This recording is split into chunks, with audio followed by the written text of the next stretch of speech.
رجع استغفر الله الذي لا اله الا هو الحي القيوم الرحمن الرحيم ذو الجلال والاكرام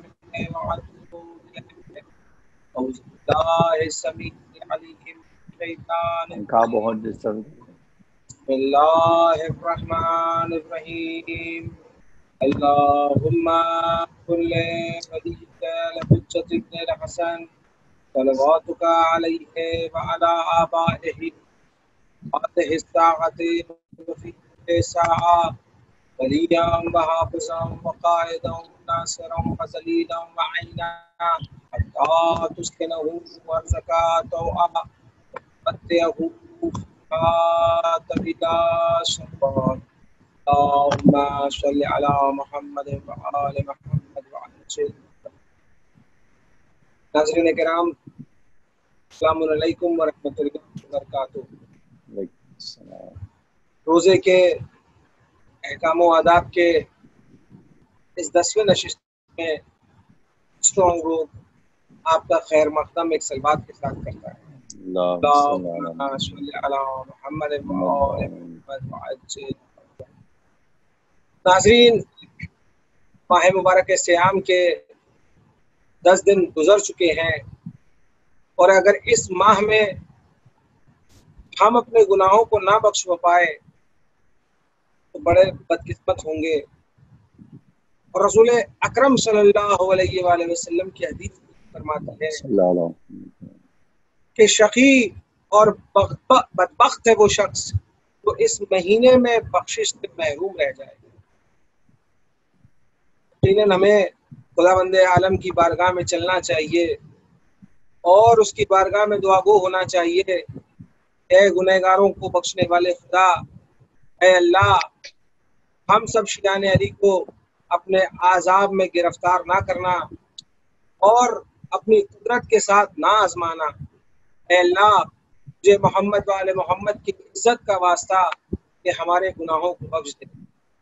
ناظرین، اس کے پہلے کہ یہ ماہ مبارک رمضان ہمارے درمیان سے چلا جائے، ہماری پوری کوشش ہونا چاہیے کہ ہم اپنے گناہوں کو اس ماہ میں بخشوا لیں، کیونکہ اس ماہ میں خدا اپنے بندوں پر نگاہ مرحمت کرتا ہے اور دعاؤں کو قبول کرتا ہے۔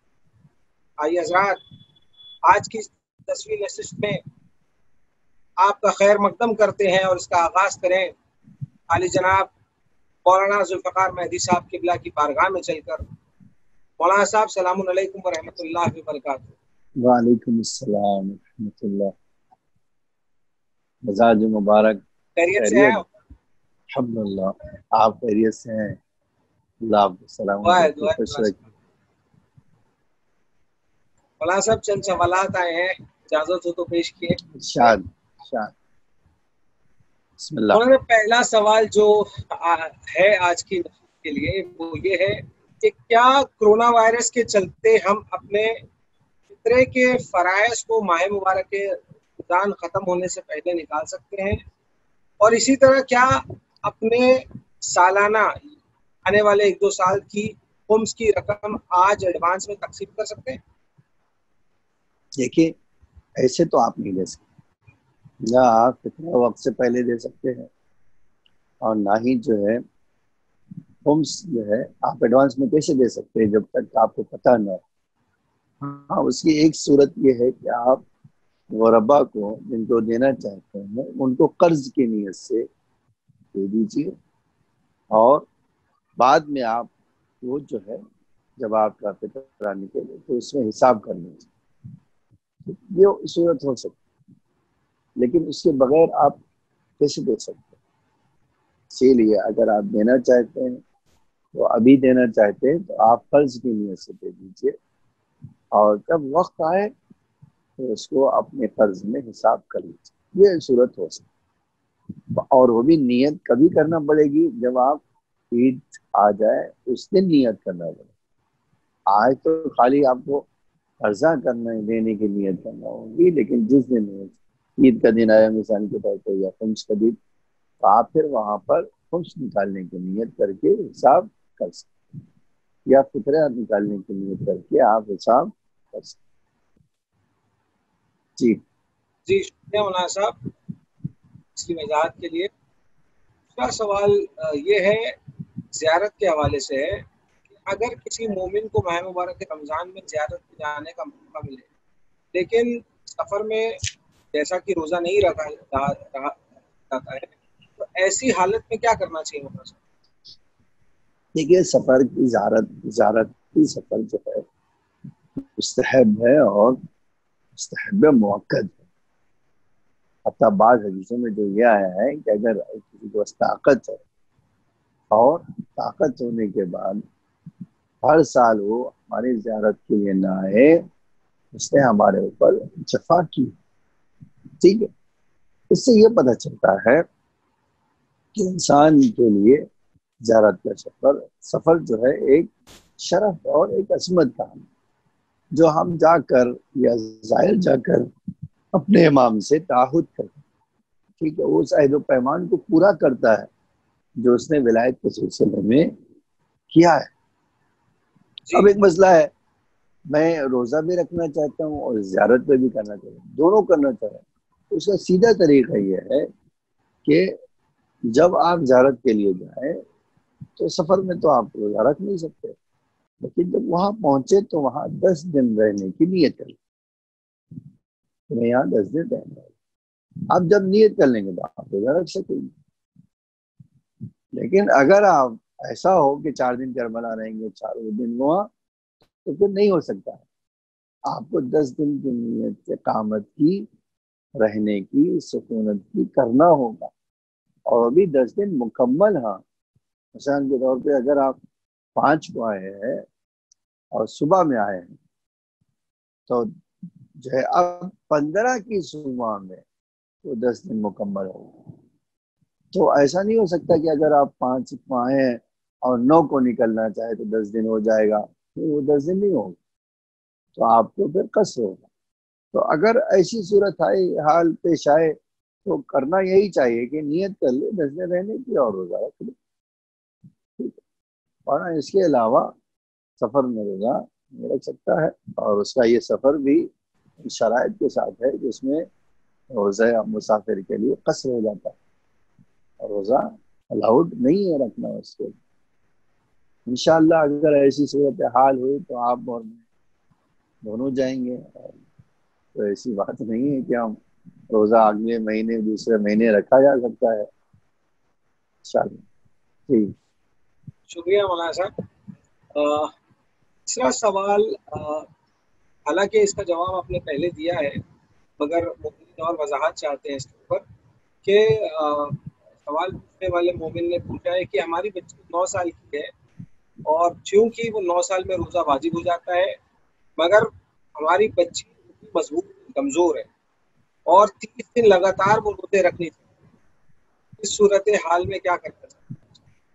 دیکھیے جو آغاز سستانی نے بہت کلیئر لکھا ہے, یہ توضیح المسائل کے جو ہے جامع کے 1914 نمبر کے مسئلے, جس میں انہوں نے یہ عنوان لگایا ہے کہ کچھ لوگوں کے لیے روزہ نقصان کا سبب ہے اور کچھ لوگوں کے لیے قابل تحمل نہیں, یہ مشقت ہے ان کے لیے, بڑی زحمت ہے اور وہ زحمت عام طور سے برداشت نہیں کی.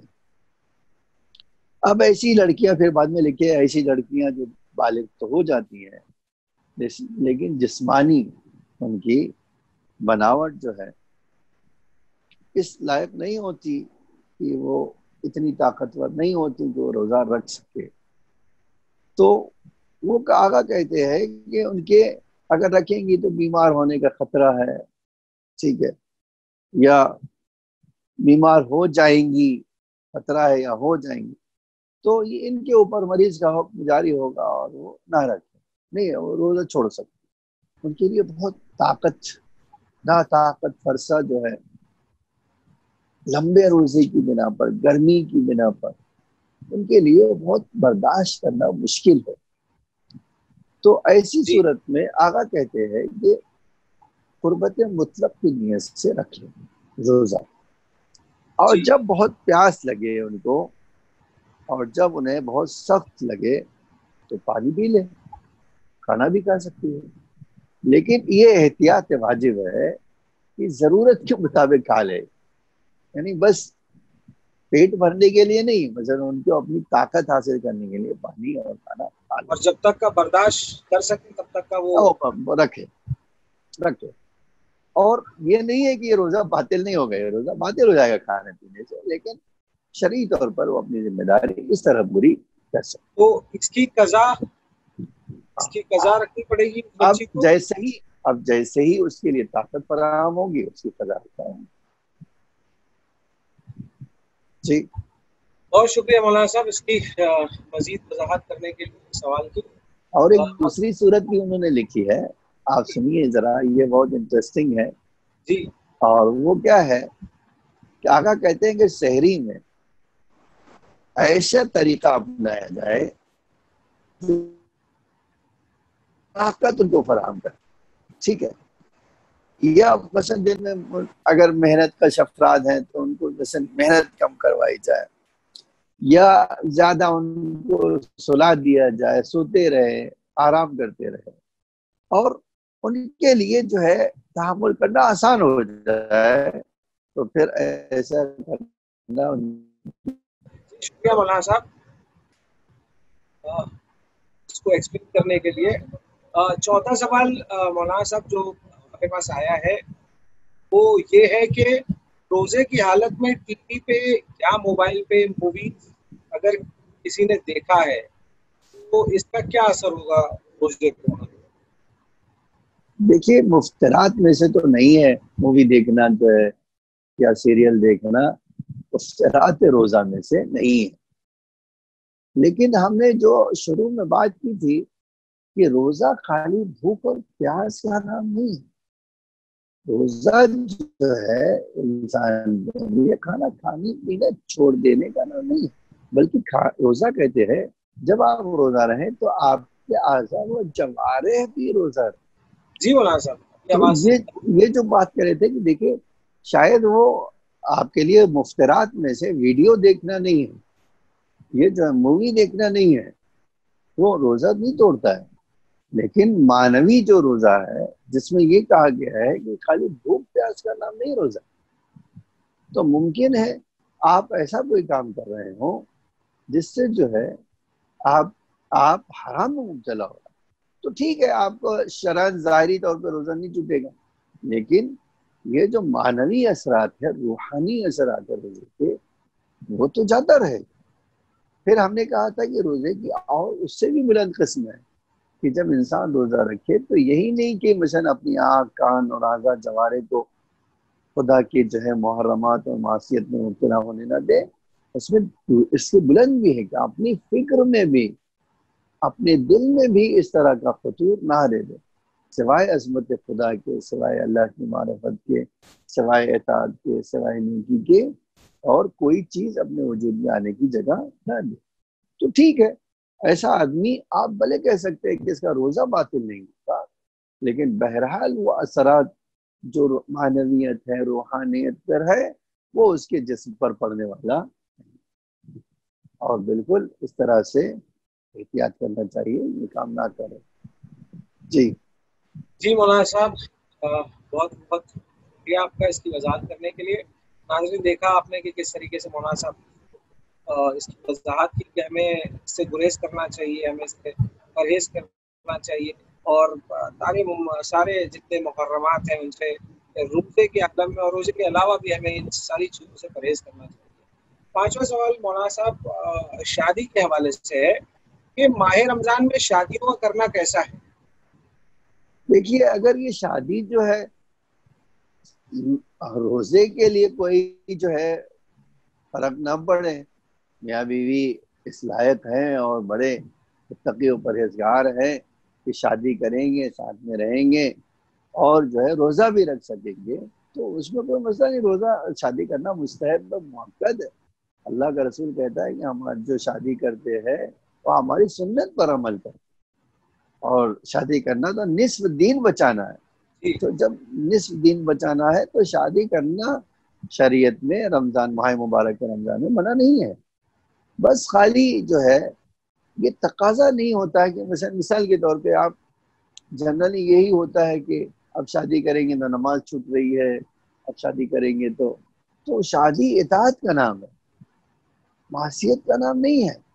تو اگر آپ کو اطمینان ہے کہ نہیں میرے روزے پہ کوئی فرق نہیں پڑے گا، ہم آرام سے یہ روزہ رکھ سکیں گے، تو بالکل شادی کرنا مستحب ہے اور ثواب کا سامنا۔ اور بھی اللہ کا رسول فرماتا تھا ایک مرد مسلم کو اسلام میں ایک بڑی نعمت جو اللہ نے دی ہے وہ ایک مومنہ زوجہ ہے، اذا نظر الیہ تسر اذا نظر الیہ، اللہ جو ہے اللہ کا رسول کہتا ہے جب اس کو دیکھے تو اس کو خوشی فراہم ہو، ٹھیک ہے، تو بالکل کر سکتا ہے، اس میں کوئی رکاوٹ اور ممانعت نہیں پائے گا۔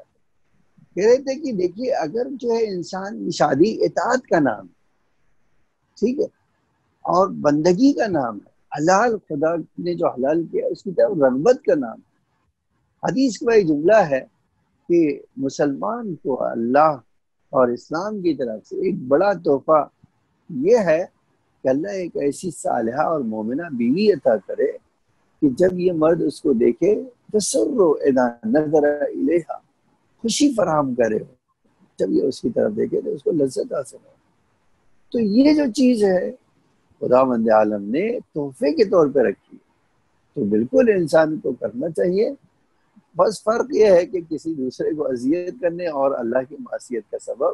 بہت بہت شکریہ مولانا صاحب، معذرت چاہتے ہیں ناظرین، تو تھوڑا سا نیٹ ورک ایشو تھا اور پراپر طریقے سے نیٹ ورک کام نہیں کر رہا تھا، جس کی وجہ سے تھوڑا رکاوٹ آ رہی تھی۔ ہم تمام ناظرین کے شکر گزار ہیں جو ہمارے اس لگاتار دیکھتے جا رہے ہیں۔ اگر کسی کو کوئی سوال پوچھنا ہے رمضان کے متعلق تو ہم تک ضرور بھیجیں۔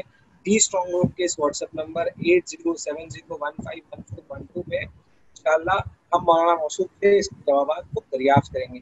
اور آخر میں مولانا موصوف کے بہت بہت شکر گزار ہیں کہ وہ اپنا قیمتی وقت نکال کر ہمارے اس پروگرام میں لگاتار تمام سوالوں کے جوابات کو دے آ رہے ہیں، جس سے مومنین کے علم میں مزید اضافہ بھی ہوتا چلا رہا ہے۔ اس کے ساتھ ہم یہاں پہ آپ تمام ناظرین کو الوداع کہتے ہیں اگلے ایپیسوڈ تک کے لیے۔ فی امان اللہ، خدا حافظ۔